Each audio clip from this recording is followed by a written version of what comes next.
오늘도 변함없는 주의 사랑이 여러분들을 이곳에 안내하셨습니다. 하나님께서 주시고자 하는 진정한 것이 무엇인지 경험하시는 귀한 거룩한 시간 되기를 바랍니다. 오늘 이 시간에는 갈릴리로부터의 마지막 여행이라고 하는 제목을 가지고 말씀을 나누겠습니다. 예수님은 자기의 때를 아셨나요? 자기의 때를.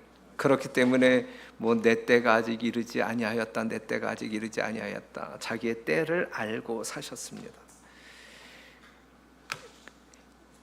때에 맞는 삶을, 예수님께서는 자기의 때를 아셨고 그 때에 맞는 삶의 내용을 가지고 생애하셨습니다.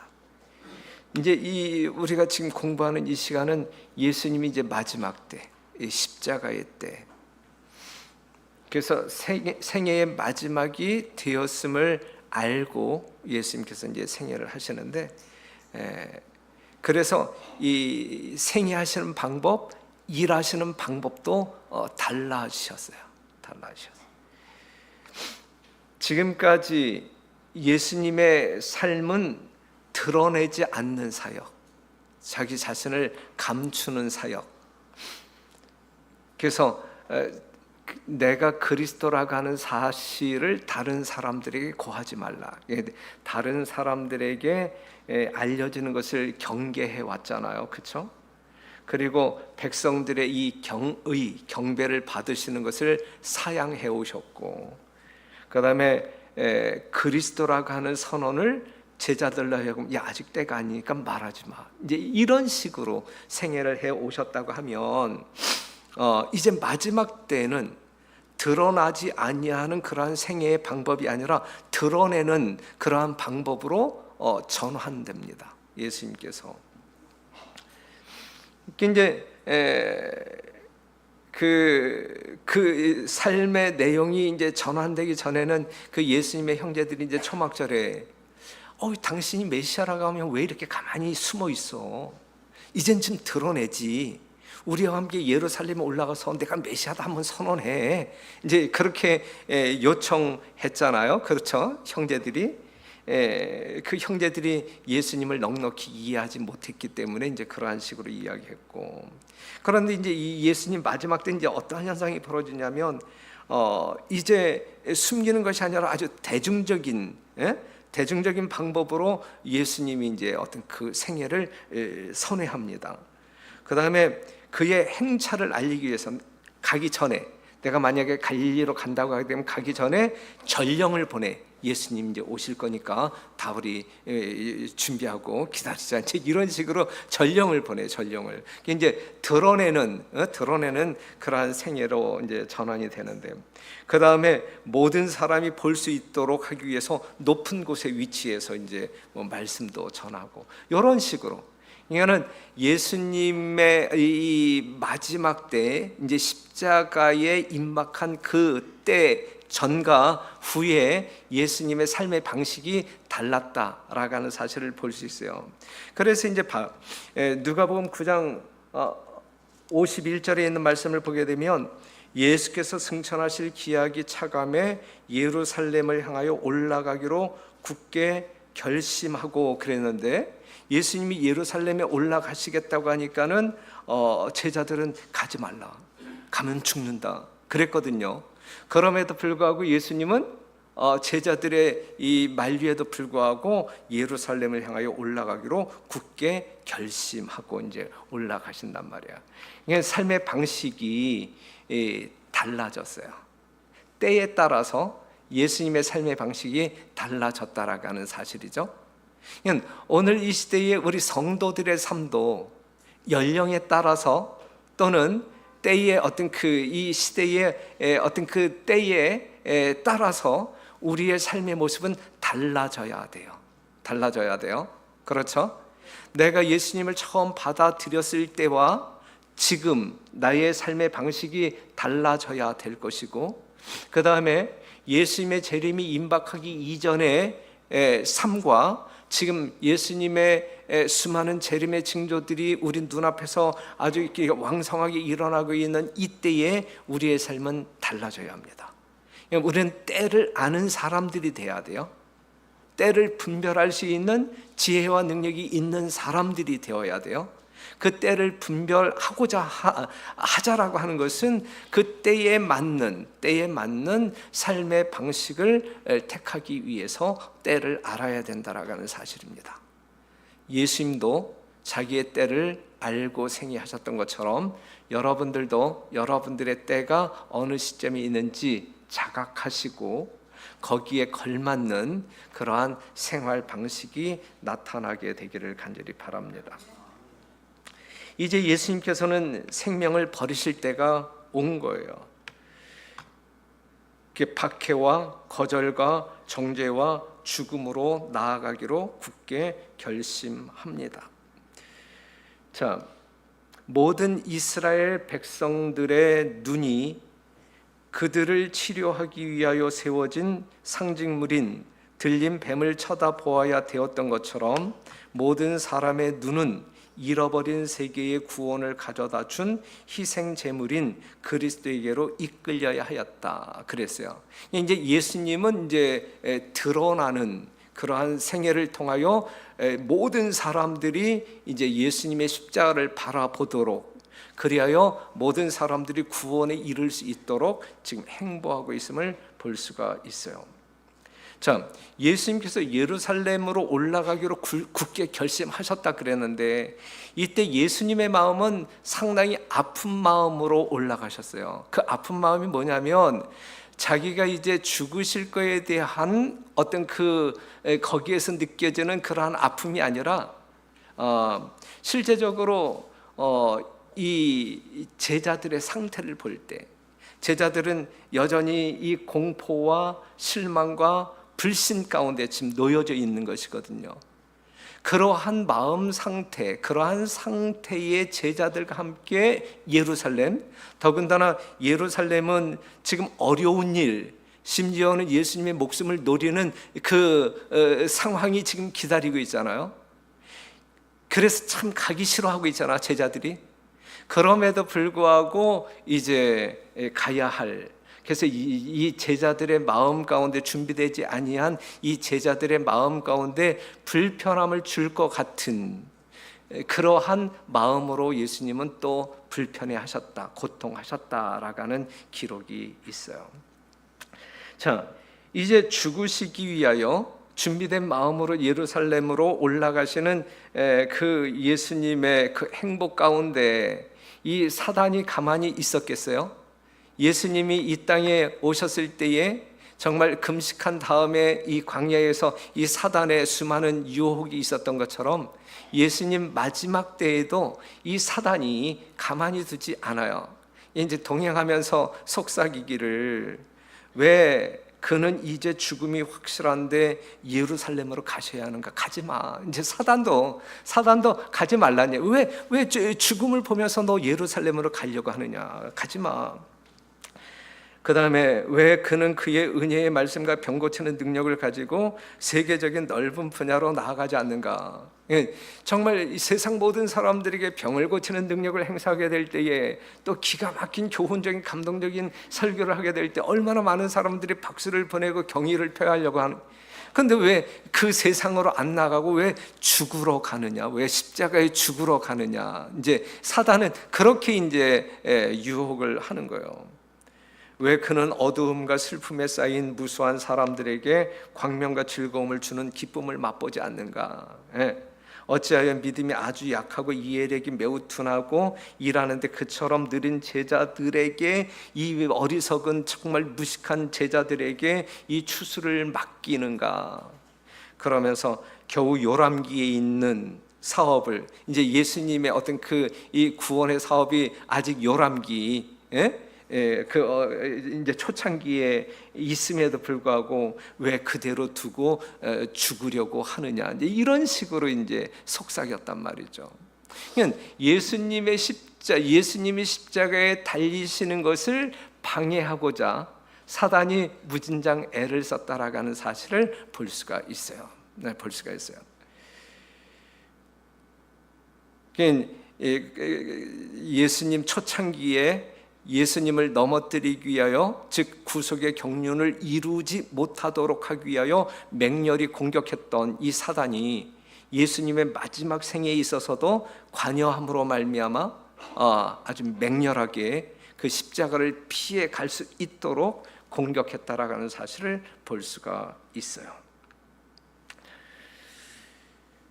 하지만 예수님의 삶은 시대의 소망 486페이지에 예수의 생애의 유일한 법은 아버지의 뜻이었다 그랬어요. 이것이 여러분들의 삶의 방식이었으면 참 좋겠어요. 예수님 생애의 유일한 법은 하나님의 뜻이었다. 지금 예수님은 어디를 향하여 나아가고 있어요? 죽음을 향하여 나아가고 있는 거예요. 십자가를 향하여 나아가고 있는 거예요. 인류 구속을 완성시키기 위하여 나아가고 있는 거예요. 그것이 누구의 뜻이었어요? 아버지의 뜻이었다. 죽을지라도 아버지의 뜻을 이루기 위하여 생애하는 것이 예수님의 삶의 목적이었다라고 하는 사실이죠. 여러분들을 향한 하나님의 뜻이 있단 말이에요. 그렇죠? 그것을 이루기 위한 우리의 노력이 우리의 삶의 방식이 되어야 된다라고 하는 사실이죠. 여러분들을 향한 하나님의 뜻은 뭐예요? 여러분들을 구원하는 거예요. 여러분들을 이 땅에 머물게 두지 아니하고 하늘로 옮기는 거란 말이에요. 그렇기 때문에 하늘에서 살기에 적합한 품성을 이 땅에서 훈련시키는 것이 하나님의 목적이란 말이죠. 그 목적이 무엇인지 깨닫는 우리들, 그리고 그 훈련에 순응함으로 말미암아 우리가 그러한 어떤 그 품성을 이루는 주의 종들이 되기를 간절히 바라요. 그래서 예수님처럼 여러분들의 매 순간의 기도가 이렇게 이루어졌으면 좋겠어요. 피하고 싶지만 이 잔을 내게서 옮기시옵소서. 그러나 내 원대로 마옵시고 아버지의 원대로 되기를 원하나이다. 우리들의 모든 삶이 내 마음 가운데 내 욕망이, 세속적인 욕망이 나를 끌고 가고자 하는 어떠한 지점이 있겠지만 이거 말고 아버지께서 원하시는 대로 나의 세속적인 죄악적인 욕망에 이끌리지 아니하고 하나님의 거룩한 뜻에 이끌리도록 그렇게 살기로 원하시는, 그리고 그렇게 선택하시는 여러분과 제가 되기를 간절히 바랍니다. 그래서 예수님이 이제 희생 제물로 드려져야 할 때는 하나님의 계획 가운데 있었는데 그때가 심히 임박했다. 예수님의 삶 가운데. 그러면서 이제 시대의 소망에 예수께서는 하나님의 뜻을 이룸에 있어서 실패하지도 머뭇거리지도 않으셨다. 상당히 감동적인 말씀이잖아요. 예수님이니까 이렇게 살았지가 아니라 인간, 100% 인간 예수님의 삶이란 말이에요. 그렇죠? 우리와 똑같은 그러한 인간 예수님의 삶의 방식이 이랬단 말이에요. 예수께서는 하나님의 뜻을 이룸에 있어서 실패하지도 머뭇거리지도 않으셨다. 오늘 여러분들의 귓전 또한 심령을 때리는 하나님의 뜻이 전달된다고 하면 하나님의 뜻대로 사는 일에 머뭇거리지 않는, 그리하여 하나님의 거룩한 은혜와 능력으로 말미암아 하나님의 목적이 여러분들 삶 가운데서 이루어지는 귀한 경험들이 있게 되기를 간절히 바랍니다. 이제 이 예수님의 마지막 여행 중에서 이 사마리아 땅을 또 이렇게 거치게 되는데, 누가복음 9장 52절에 있는 말씀 보면 사자들을 앞서 보내심에 저희가 가서 예수를 위하여 예비하려고 사마리아인의 한 촌에 들어갔더니 그랬어요. 먼저 전령을 보냈어요. 사마리아 땅에 간 이제 그런데 이제 여기서 보게 되면 예수께서는 사람들에게 당신을 영접하도록 초청하셨으며 당신이 그들에게 가까이 나아가 가장 풍성한 축복을 주실 수 있도록 그들에게 도움을 요청하셨다 그랬어요.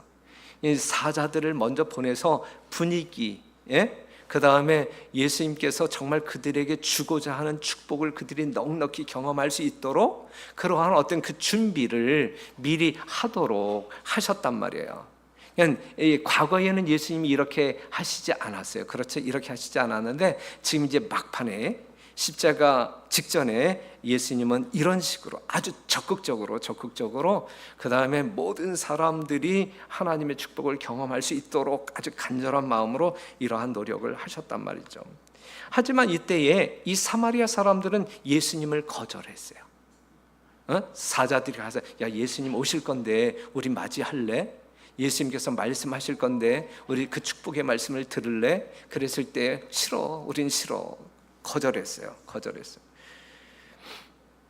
거절한 이유가 무엇이냐면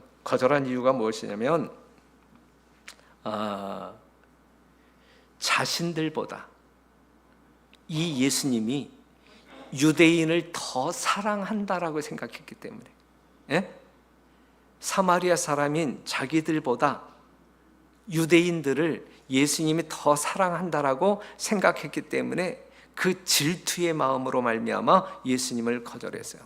뭐 유대인 우리 그만두고 유대인들한테 가서 그냥 뭐 설교하든지 말든지 이제 이런 식으로 그래서 거절했어요.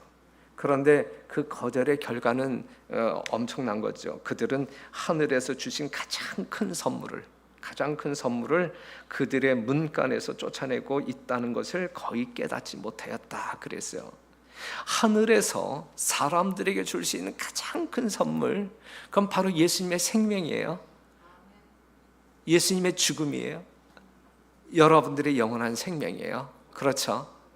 그런데 그러한 은혜의 기회를 거절하잖아요. 그렇죠? 그들에게 영원한 생명을 주실 수 있는 유일한 분 예수 그리스도를 거절함으로 말미암아 하나님께서 그들에게 주실 수 있는 가장 큰 축복을 거절하잖아요. 경험하지 못하잖아요. 이보다 엄청난 안타까운 일이 어디에 있겠습니까? 이 안식일, 하나님께서 여러분들에게 복을 주시기 위하여 제정한 이 안식일, 분명 우리 주님은 여러분들을 찾아가실 거예요. 개인적으로 여러분들의 마음문을 두드리실 거예요. 뭐 하기 위하여? 주기 위하여. 뭘 주기 위하여? 영원한 복을 주시기 위하여. 하늘의 가장 큰 축복을 주기 위하여 여러분들의 마음을 두드릴 거예요. 하지만 여러분들 마음 가운데 있는 죄악적인 어떠한 것들이 또한 어떠한 이유로 그것을 거절할 수 있어요. 상당히 많은 사람들이 거절해요. 상당히 많은 사람들이 거절하는데 제발 우리 공릉동교회 성도들만큼은 제발 거절하지 말고 받아들이시고 영접하심으로 말미암아 그 복이 무엇인지 깨닫고 누림으로 말미암아 여러분들이 추구해야 할 진정한 기쁨과 행복을 만끽하시는 여러분들이 되기를 간절히 바랍니다. 사마리아 사람들은 그들이 지닌 편견과 고집 때문에 모든 축복을 잃어버렸다 그랬어요. 여러분들이 하나님의 사랑과 축복을 거절할 만큼 여러분들을 지배하고 있는 편견이 무엇입니까? 있습니까? 있으면 버려야 된단 말이죠. 고집이 있다고 하면 무엇입니까? 여러분들의 명예를 지키기 위하여 하나님의 명예를 말살시키는 어리석은 삶이 우리들의 주요한 삶이 아닙니까? 그렇죠? 예. 우리는 무엇을 하든지 하나님의 영광을 위하여 생애하는 것이 최고의 삶이에요. 최고의 삶. 그런데 나의 자존심, 나의 명예를 지키기 위하여 하나님의 뜻에 굴복하지 아니할 때 그것은 상당히 모순된 신앙이라, 성령의 지배를 받지 아니하는 삶이라. 그것이 그럼에도 불구하고 그의 입술을 통해서는 주의 하나님의 이름이 언급된단 말이죠. 그럼에도 불구하고 본인은 전혀 감각하지 못한단 말이죠. 큰일이라. 이게 큰일이라.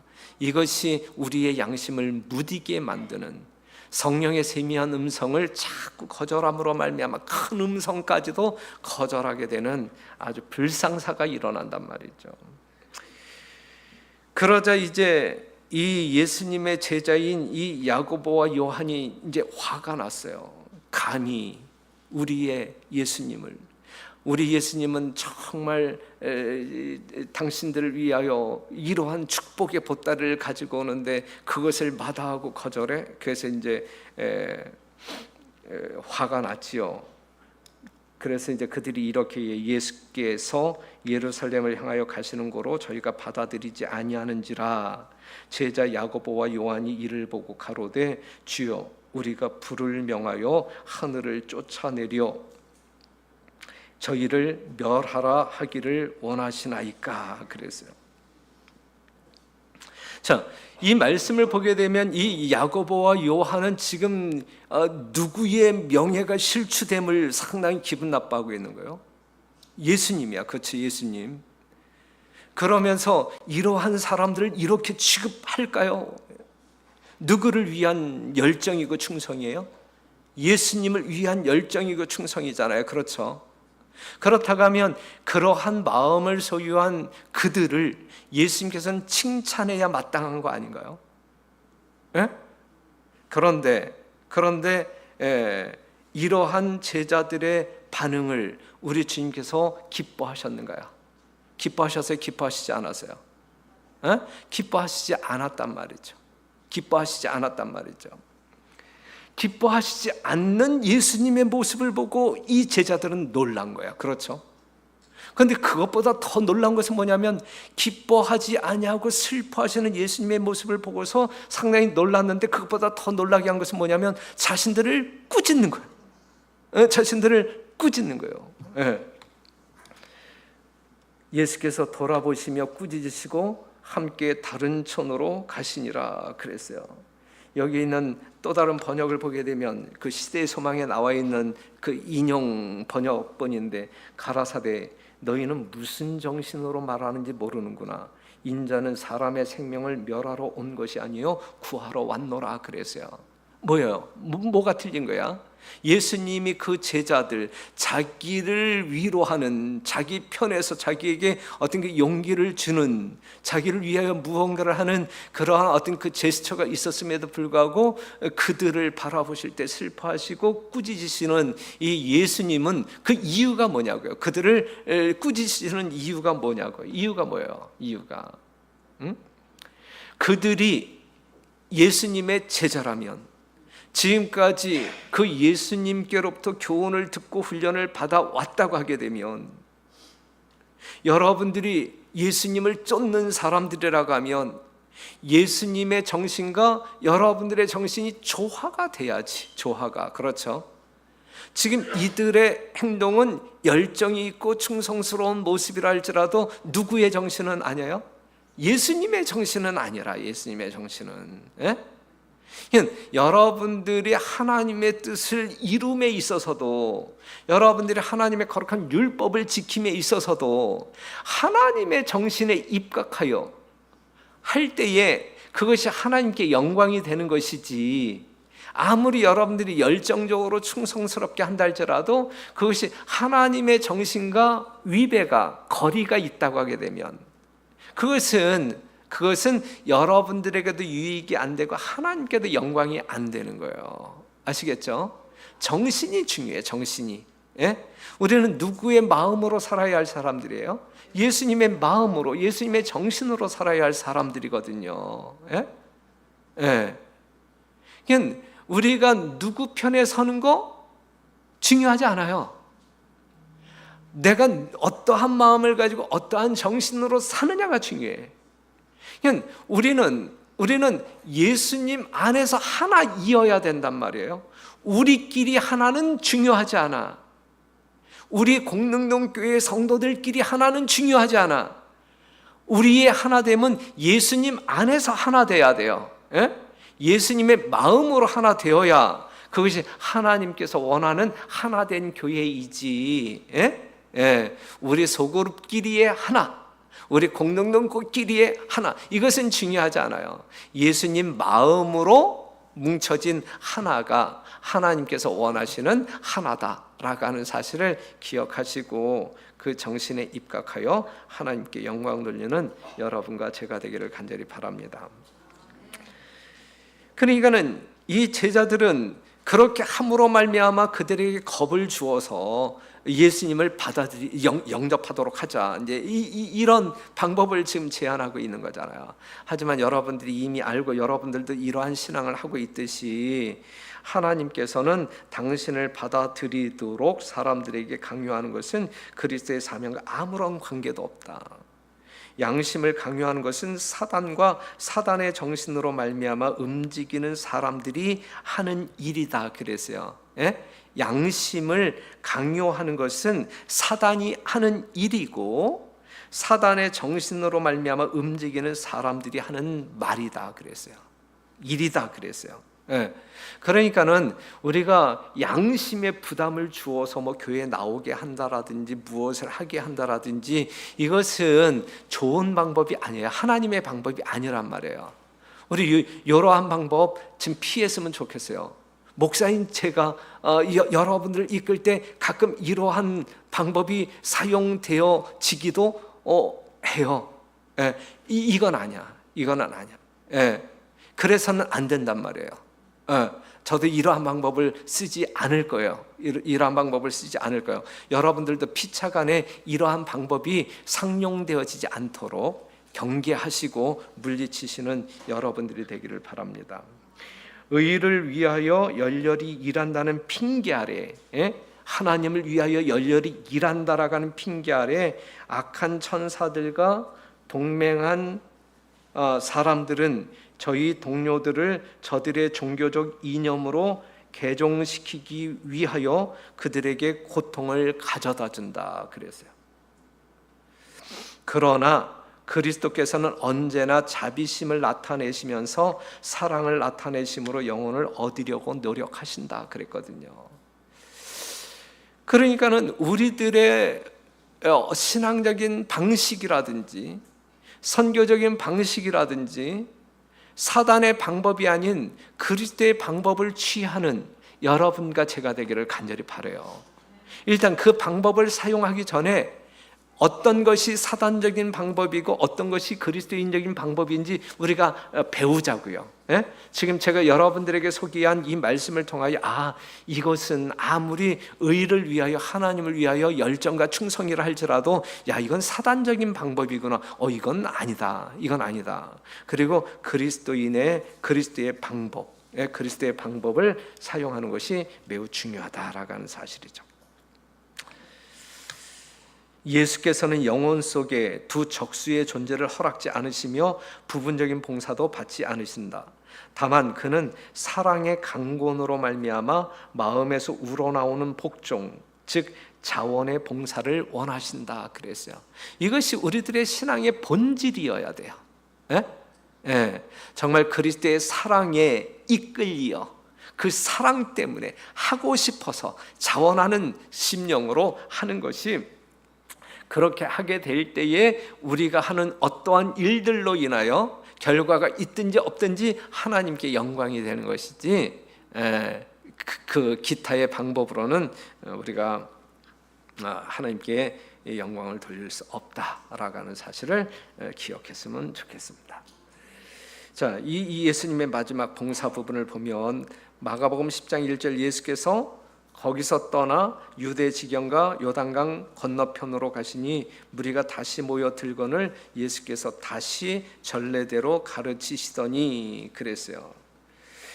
예수님은 이 마지막 봉사의 수개월 동안을 어디서 보내셨냐면 베레아 지역에서 보내셨어요.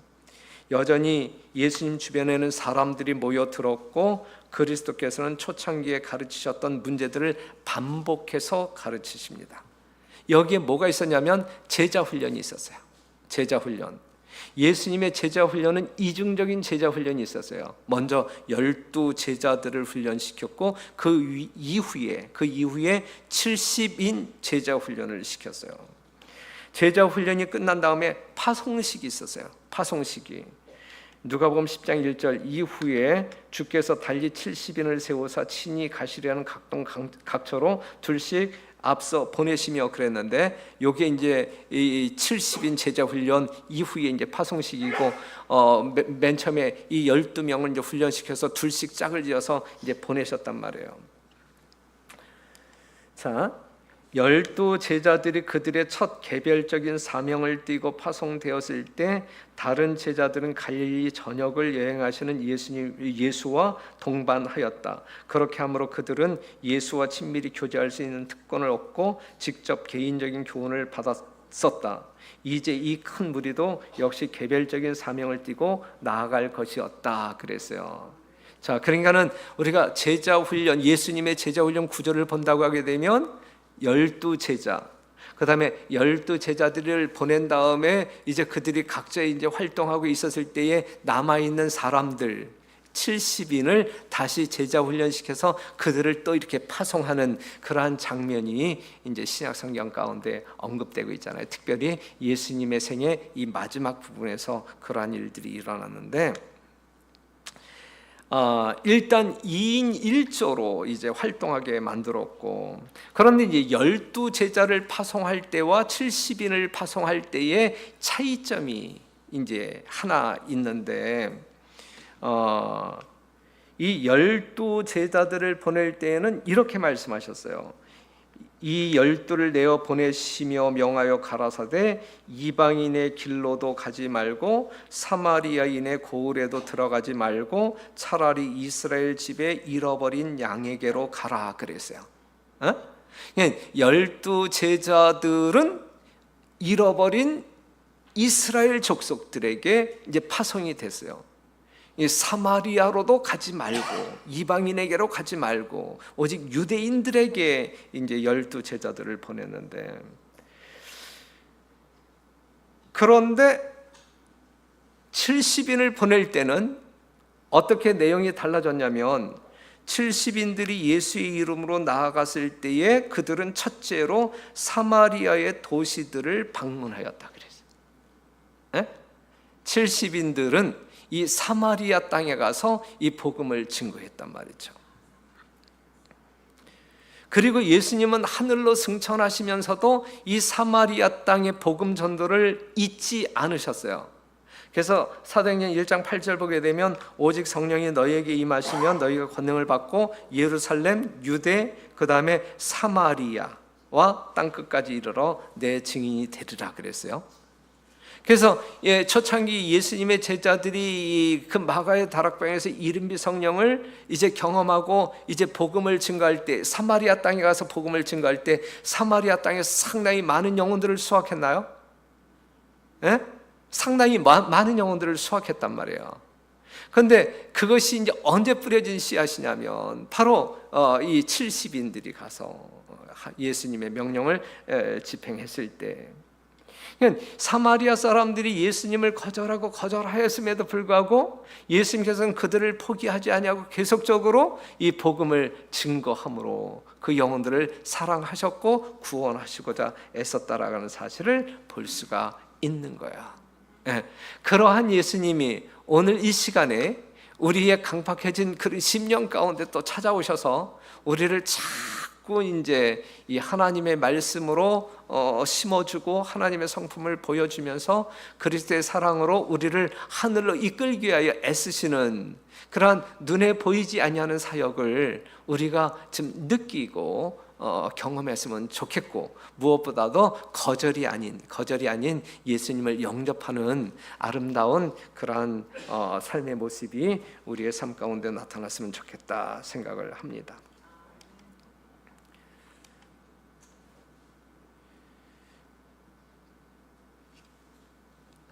갈릴리 바다 근방에 있는 분주한 마을들에 하늘의 가장 귀중한 축복들이 값없이 제공되었었다. 생명의 왕이 날마다 그들 가운데 출입하셨었다. 선지자와 왕들이 그토록 보기를 원하던 하나님의 영광이 구세주의 발 아래 모인 회중에게 비쳤었다. 그러나 그들은 하늘의 선물이신 예수를 거절하였다. 이것이 당시 유대인들의 모습이었어요. 얼마나 참 마음 아픈 그러한 결과입니까?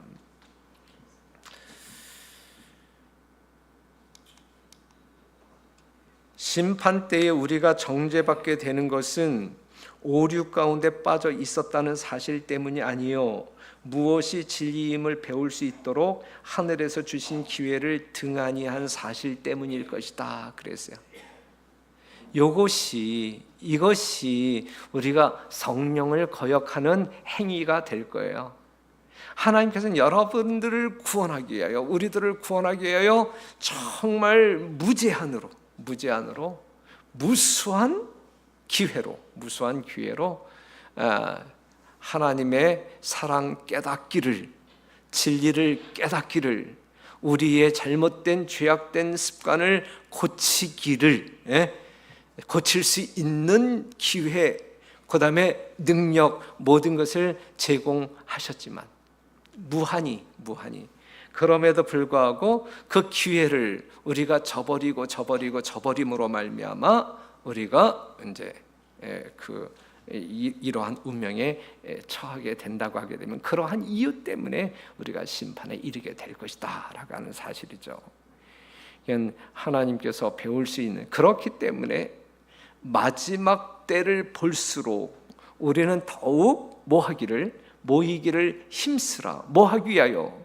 모이는 이유가 뭐예요? 모이는 이유가 그냥 찬미 부르고 하나님께 그냥 왜 배우기 위하여, 하나님을 배우기 위하여, 하나님의 사랑을 깨닫기 위하여, 하나님의 진리가 무엇인지 알기 위하여 우리는 촉각을 곤두세우고 이제 해야 된단 말이죠. 그러한 살아있는 우리 공릉님께 성도 여러분 되시기를 간절히 바랍니다.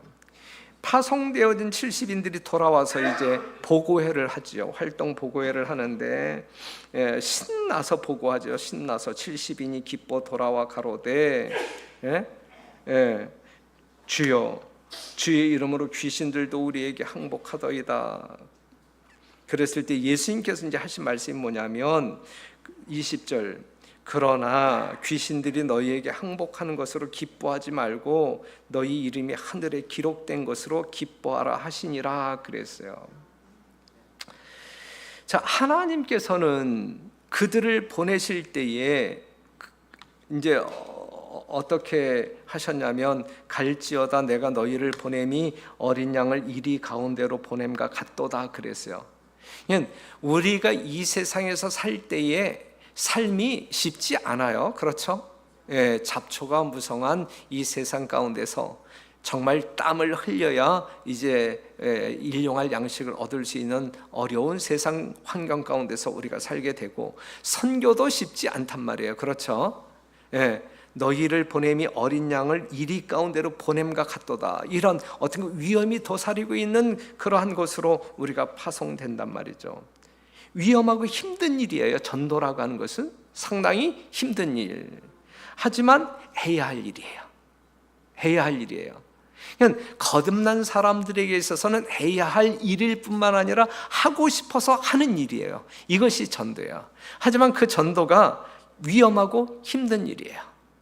분명해요. 예수님께서는 그 일이 힘들지 않다라고 말하지 않아요. 마냥 즐거움만 있을 것이다라고 말하지 않아요. 거기엔 고통이 따를 수도 있다라고 이야기해요. 생명의 위협도 있다라고 생각하지만 이것은 해야 할 일이다. 하나님의 거듭난 백성들이 해야 할 일이다. 그런데 예수님께서는 제자들을 보내실 때에 그냥 보내시지 않았단 말이에요. 어린 양을 이리 가운데 보내면서 그 어린 양들에게 이 이리와 싸워서 이길 수 있는 능력을 주시면서 보냈단 말이죠. 그냥 보내시지 않았단 말이죠. 전능하신 성령의 권능은 죄를 참여하는 모든 영혼의 방패이다. 그리스도께서는 죄를 뉘우치고 믿음으로 그의 보호하심을 주장하는 사람들은 한 사람도 원수의 권세 아래 들어가도록 허락지 않으실 것이다. 구주께서는 시험받아 연단된 그의 자녀들 곁에 계신다. 실패와 손실과 불가능과 패배 같은 것들은 예수와 같이 있을 수 없다 그랬어요. 예? 이러한 단어들은, 이러한 경험들은 예수에게는 예수와 같이 있을 수 없다. 우리는 우리에게 능력 주시는 자를 통하여 모든 일을 할 수 있다. 유혹과 시련이 닥쳐올 때에 모든 어려움을 바로잡으려고 기다리지 말고 그대를 도와주시는 예수를 바라보라 그랬거든요. 지금 여기에 대한 믿음이 있었으면 좋겠어요. 예? 이 말씀에 대한 믿음이 우리의 심령 가운데, 삶 가운데 나타났으면 좋겠어요. 그래서 실제적으로 이 제자들이 누려야 할 기쁨이, 내가 기도했을 때에 뭐 마귀가 떨어지더라, 뭐 나가더라, 이제 이러한 어떤 그 행적의 결과로 말미암아 이제 일이 일비하는 그러한 모습이 아닌, 정말 우리의 기쁨의 근거가 무엇이어야 되냐면, 이기심은 일의 성공이 어느 정도라도 따르면 명성을 높이려고 한다 그랬어요. 이기심은 아첨하고 또 스스로 높아져서 다른 사람의 마음에 하나님은 만유시요 만유 안에 계신다는 인상을 주지 않는다 그랬거든요. 그러니까 우리는 여전히 이기적인 마음과 이 교만한 마음, 또한 그러한 것들을 이제 드러내기 위하여 무언가 열심히 함으로 말미암아 약간의 어떤 그 소득을 얻을 수 있어요. 예. 그런데 이제 그것이 이제 우리의 어떤 그 자랑거리로 삼거나 우리를 더 교만하게 만들거나 그렇게 될 때에 이것은 우리를 파멸케 만든다. 파멸케. 우리의 명성을 높이고자 하는 유혹은 항상 도사리고 있는데, 우리가 그러한 것들로 기뻐함으로 말미암아 내가 이 정도의 사람이야, 이 정도의 실적을 얻은 사람이야, 이렇게 자랑하는 것은 상당히 영적으로 위험하다라고 하는 사실이죠. 그렇기 때문에 이 바울이 말한 것처럼 우리는 항상 이 연약할 때, 그때에 곧 강함이라 그랬잖아요. 그렇죠? 우리가 늘 연약함을 인지하고 하나님의 능력을 붙잡는 자들로 하나님께 영광을 돌리는 종들이 되기를 간절히 바랍니다. 그랬을 때에 이제 이러한 어떤 그 제자들의 모습을 보고 예수님께서 이제 한마디 하시는 것이 뭐냐면, 이때 예수께서 성령으로 기뻐하사 가라사대 천지의 주제이신 아버지 이것을 지혜롭고 슬기 있는 자들에게는 숨기시고 어린 아이들에게는 나타내심을 감사하나이다. 옳소이다. 이렇게 된 것이 아버지의 뜻이니이다 그랬거든요. 자, 요걸 이제 다시 이제 이야기한다고 하면, 당시 똑똑하고 유능한 사람들은 어디에 다 있어요? 예? 정말 예수님을 거절하는 무리들 가운데 있잖아. 수많은 유대인들이라든지 바리새인, 제사장, 랍비들 다 그 부류에 속한 사람들이잖아요. 그런데 여기서 말하고 있는 이 어린 아이와 같은 사람들은 누구예요? 세리라든지 그 다음에 뭐 어부라든지 그 당시에 처지는 사람들이잖아요. 그런데 이제 중요한 것은 뭐냐면 지금 이렇게 그 상류층에 있는 뭔가 똑똑하다라고 생각하는 그 사람들이 보는 것과 이 어부나 세리들이 보는 것이 달라. 그렇죠? 예. 그 제사장이나 바리새인들이 보지 못하는 것을 누구는 봐? 지금 이 어부들이라든지 이 세리라든지 이 죄인들은 본단 말이죠. 참, 남들이 보지 못하는 것을 여러분들은 보고 사는 사람들이어야 돼요. 예? 이미 여러분들이 보고 사는 수많은 내용들이 다른 사람들이 보지 못하는 것들을 지금 여러분들이 보고 사는 사람들이죠. 그렇죠. 남들이 듣지 못하는 것을 듣는단 말이죠. 보아야 할 것을 보지 못해. 그런데 난 봐. 그러면 그 사람들이 가지고 있지 않는 능력을 나는 가지고 있다는 이야기가, 그렇죠? 그들이 들어야 할 것을 그들은 듣지 못하는데 나는 들어. 그것은 그들이 가지고 있지 아니한 능력을 내가 가지고 있단 말이죠. 그렇죠? 남들이 보지 못하는 것을 본다. 이건 초능력이야. 그렇죠? 남들이 듣지 못하는 소머지의 귀를 가지고 듣는다. 이건 초능력이야. 그렇죠? 여러분들은 초능력을 가지고 사는 사람들이죠. 예? 남들이 보아야 할 것을 보지 못하는데 우리는 보고 사는 사람들이고 듣고 사는 사람들이니까 그러한 능력자들이심을 인정하시고 그러한 능력을 부여하신 하나님께 영광을 돌리는 이 안식일 되기를 간절히 바랍니다. 예. 부디 이 세상에 우리의 이름이 드러남으로 말미암아 명성을 얻음으로 말미암아 기뻐하는 자 되지 말게 되시기를 바라고, 우리의 이름이 하늘 기록책에 기록된 것으로 기뻐하시는, 다른 사람들에게 인정받음으로 말미암아 기뻐하시는 우리가 아닌 우리의 정말 부족하지만 하나님께 영광 돌리고 나의 이름이 하늘 기념책에 기록되었다는 사실 안에서 여러분들의 행복이 좌우되기를 간절히 바라면서 말씀을 마치겠습니다.